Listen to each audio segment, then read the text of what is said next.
Amid a shocking and unexpected turn of events, Thomas Bach, the chief of the International Olympic Committee, IOC, found himself at the center of controversy during an impromptu press conference. What was intended to be a firm defense of the participation of two female boxers, Imane Khelif from Algeria and Lin Yu-Ting from Taiwan, in the women's boxing category quickly spiraled into an embarrassing blunder that left the sports world reeling. Bach, in his attempt to clarify the ongoing gender debate that has plagued these games, misspoke in a way that nearly upended the entire discourse, sparking even more questions and confusion among spectators and officials alike.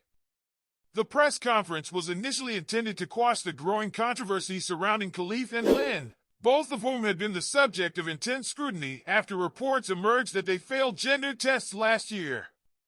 These reports, primarily fueled by the Russian-backed International Boxing Association, IBA, claimed that both athletes possessed XY chromosomes, a characteristic typically associated with males. This revelation led to their disqualification from the World Championships, a decision that has since been mired in debates about fairness, inclusivity, and the very definition of gender in sports. As Bach took to the podium, the 70-year-old German appeared resolute in his mission to set the record straight. He emphatically stated that the issue at hand was not a DSD case, referring to disorders of sex development, a rare condition affecting a small percentage of the population. However, this statement was swiftly contradicted by IOC officials who, in a frantic attempt to control the damage, clarified that Bach had meant to say the issue was not a trans case.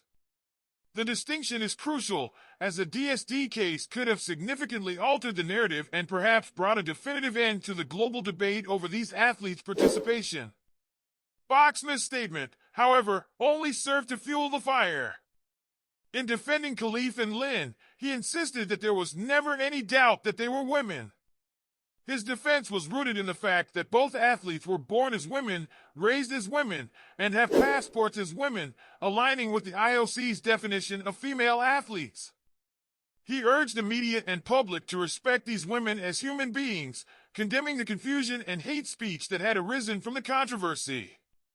Yet, despite his intentions, the slip-up cast a shadow over the entire press conference, leaving many to wonder whether the IOC had a firm grasp on the situation. Further complicating matters, Bach took a strong stance against the IBA, accusing the organization of a disinformation campaign aimed at undermining the credibility of the Games. The IBA, led by a Russian official and stripped of its role in organizing Olympic boxing competitions due to governance issues, had been at odds with the IOC for some time. Bach suggested that the IBA's actions, including the allegations against Khelif and Lin, were part of a broader effort to destabilize the Games and discredit the IOC.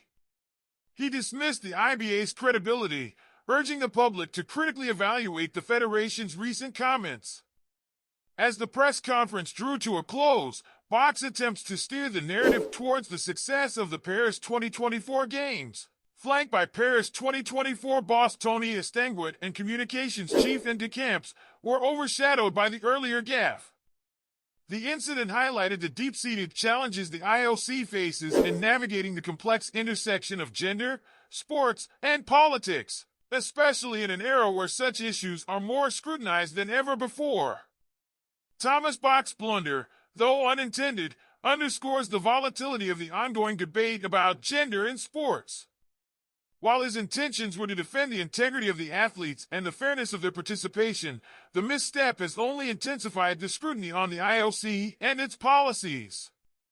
As the world continues to grapple with the evolving definitions of gender and the implications for competitive sports, this incident serves as a reminder of the delicate balance the Olympic Committee must maintain in ensuring both inclusivity and fairness. Whether this moment will lead to a broader reassessment of gender policies in sports remains to be seen, but for now, it has certainly left an indelible mark on these games.